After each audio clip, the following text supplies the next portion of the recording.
या निरागस लोकांकडे बघा. हे आहेत इराणच्या नेव्हीचे अधिकारी. हे परवाच्या दिवशी आपल्या राष्ट्रपती द्रौपदी मुर्मू यांच्या समोर परेड करत होते. यांची युद्धनौका भारतामध्ये सरावासाठी आलेली होती. म्हणजे भारत आणि इराणच्या नेव्हीने मिळून एक सैन्य अभ्यास केला. दोघांनी एकमेकांच्या टेक्नॉलॉजीचा आदान प्रदान केलं. हे जहाज भारतातल्या विशाखापट्टणम मधून परतत असताना अमेरिकेने इंडियन ओशन रिजनमध्ये त्याला परस्पर उडवून टाकलं. घोषित सुद्धा केलं की हो हो आम्ही उडवलं. भारत याच्यावर एक शब्द सुद्धा बोललेला नाही आहे.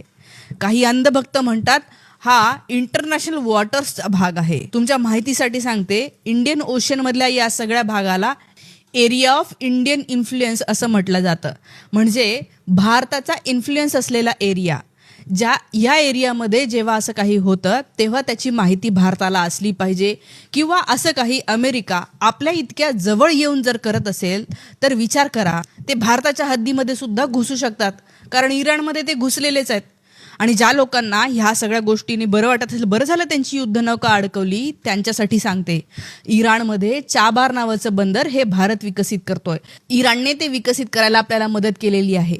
तिथूनच आपण अफगाणिस्तान, उझबेकिस्तान, तुर्कमेनिस्तानला आपला माल पाठवतो. तिथून आपल्याला खूप मोठा प्रॉफिट होतो.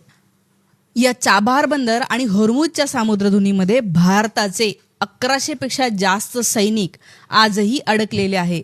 ज्यांना असं वाटतं की इराणच्या लोकांना उडवणं हे बरोबर होतं, त्यांनी आपल्या तिथे असणाऱ्या या 1100 लोकांचा थोडासा विचार करावा. आणि हे आपले पाहुणे होते. आपण त्यांना पाठीत खंजीर खुपसण्यासाठी इथं बोलवलेलं नव्हतं.